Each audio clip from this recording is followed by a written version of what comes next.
Bonjour tout le monde. Heureuse de vous retrouver pour ce nouvel épisode consacré à ce magnifique livre, petit mais profond, que nous partageons avec vous tous. Avant de commencer, remettons-nous à Notre-Dame et prions avec elle. Au nom du Père, du Fils et du Saint-Esprit. Amen. Je vous salue Marie, pleine de grâce. Le Seigneur est avec vous. Vous êtes bénie entre toutes les femmes, et Jésus, le fruit de vos entrailles, est béni. Sainte Marie, Mère de Dieu, priez pour nous pauvres pécheurs, maintenant et à l'heure de notre mort. Amen. Au nom du Père, du Fils et du Saint-Esprit. Amen. Le prochain point que j'aimerais partager avec vous est intitulé « Piétisme ».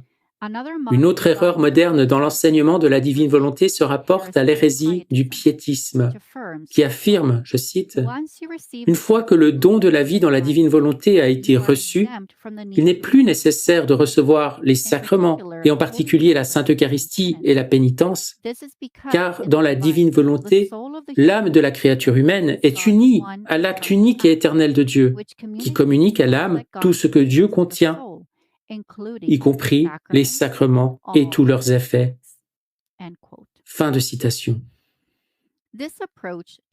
Cette approche des volumes de Louisa n'est pas de saine doctrine catholique,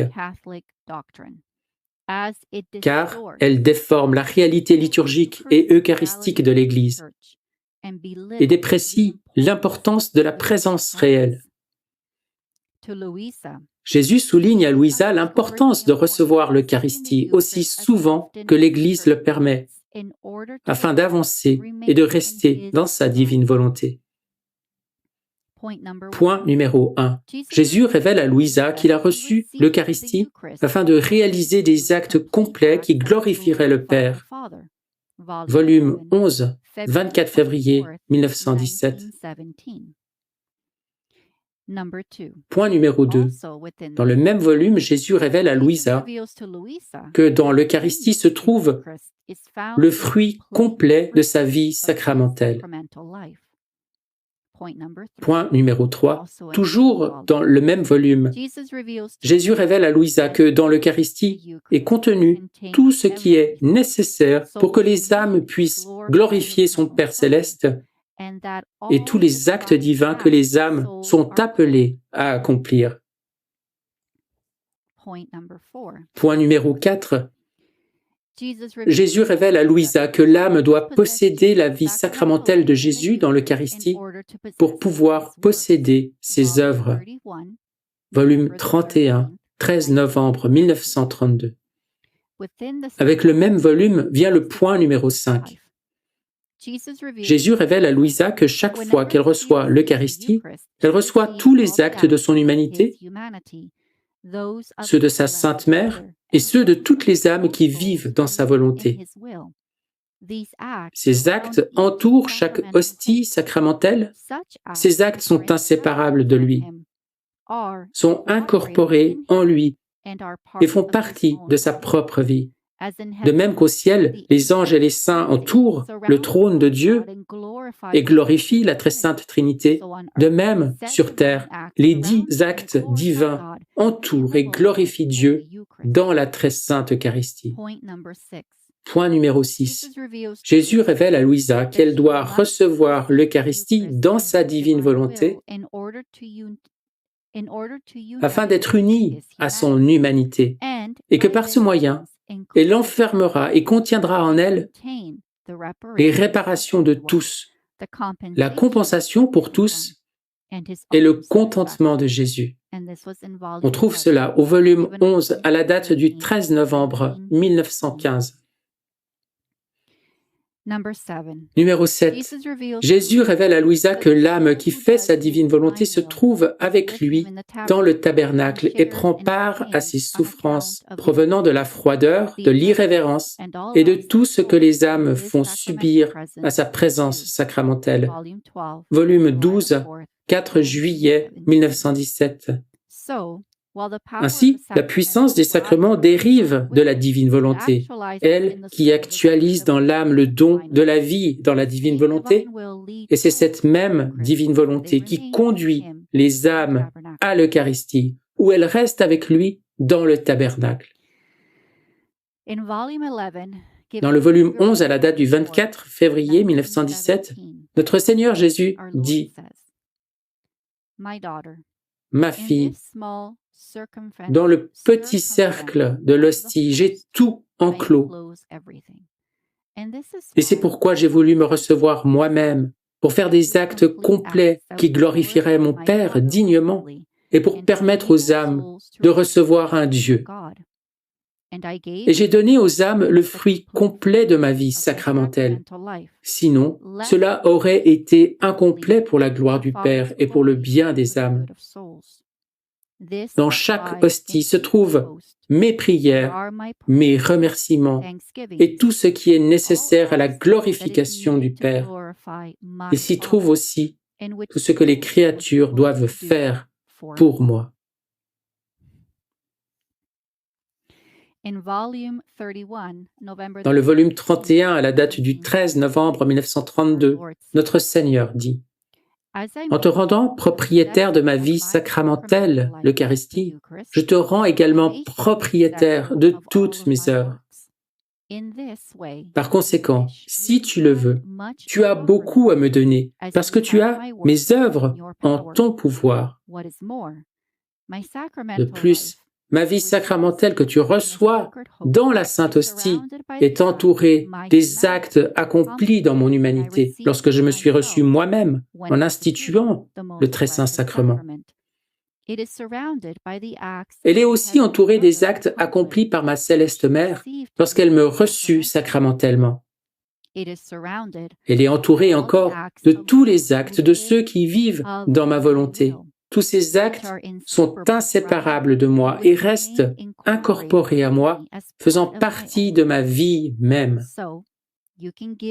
Par conséquent, tu peux tout me donner, ce qui servira à couvrir ta misère, à compenser pour tes manques d'amour et à t'empêcher de ressentir la honte de venir à moi sans avoir rien à me donner.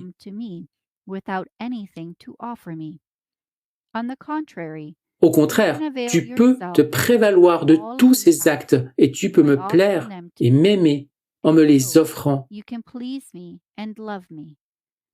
Car ces actes se dédoublent et deviennent tes actes et mes actes, ceux de la Reine souveraine et ceux des âmes qui vivent dans ma volonté, de sorte qu'ils me soient offerts par plus d'une seule personne,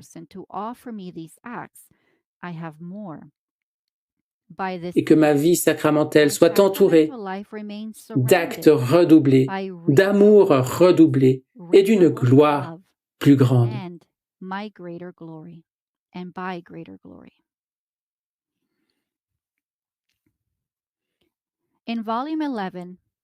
Dans le volume 11, à la date du 13 novembre 1915, notre Seigneur dit «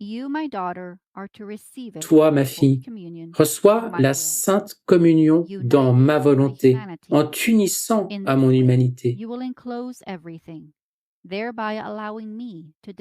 De cette manière, tu incluras tout, et je trouverai en toi les réparations de tous, la compensation pour tout, et mon contentement, car je me retrouverai une fois encore, moi, en toi. »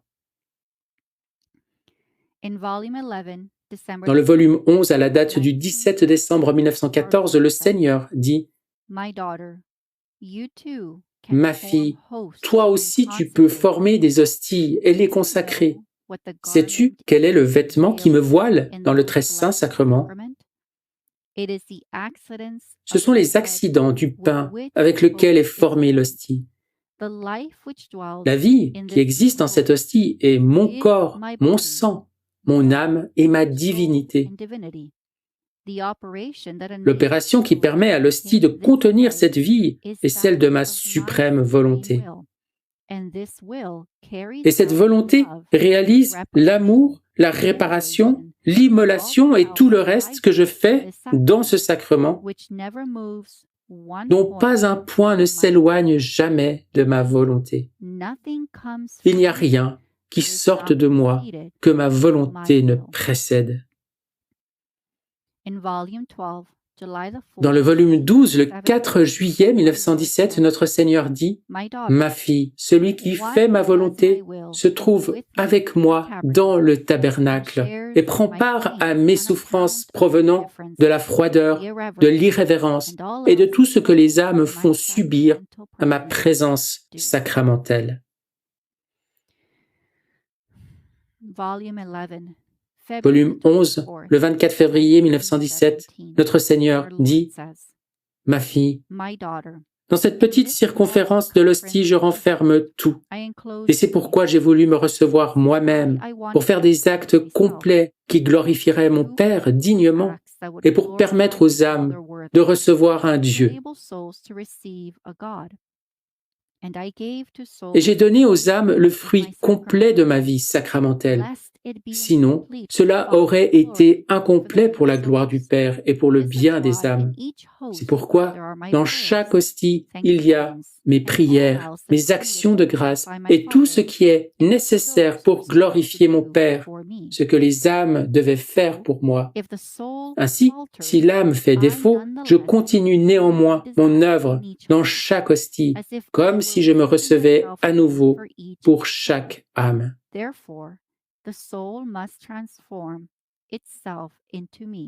L'âme doit donc se transformer en moi, ne faire qu'un avec moi, de faire sienne ma vie, mes prières, mes gémissements d'amour, mes douleurs, mes élancements de feu par lesquels je voudrais enflammer les cœurs. Mais je ne trouve personne qui se laisse consumer par mes flammes. Dans cette hostie, je renais, je vis, je meurs et je me consume. Mais je ne trouve personne qui se consume pour moi. Pourtant, si l'âme répète ce que je fais, je sens ma vie se répéter, comme si je me recevais une fois de plus, et je trouve en elle une gloire complète, des joies divines et des effusions d'amour qui correspondent aux miennes, par lesquelles je donne à l'âme la grâce d'être consumée par ma propre consommation. Les paroles de Jésus à Louisa affirment que lorsque l'âme bien disposée reçoit l'Eucharistie avec fruit, Jésus lui donne la capacité de se multiplier en chaque hostie pour lui rendre une gloire totale. Car la volonté de Jésus contient toute la puissance de tous les sacrements réunis.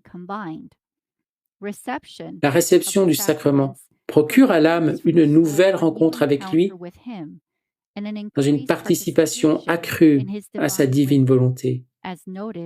Comme nous l'avons vu, Louisa reconnaît que les actes divins qui attendent leur actualisation dans tous les humains sont présents dans chaque hostie consacrée sacramentellement.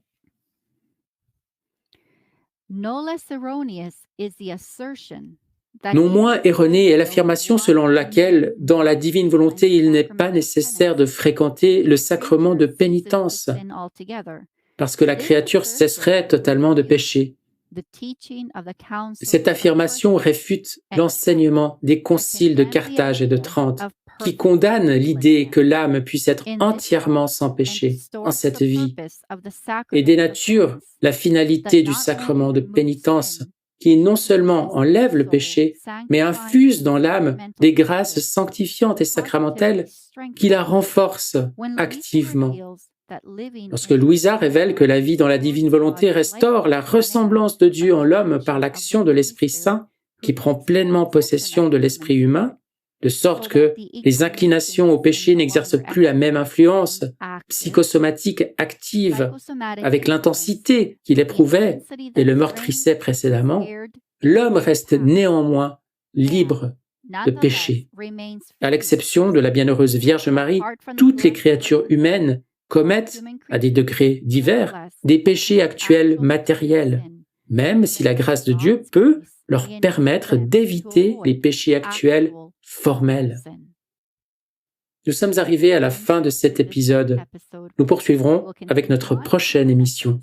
Merci et passez une excellente soirée. Que Dieu vous bénisse et que notre Seigneur, Notre-Dame et Saint Joseph vous protègent toujours. Bonne nuit et fiat à tous.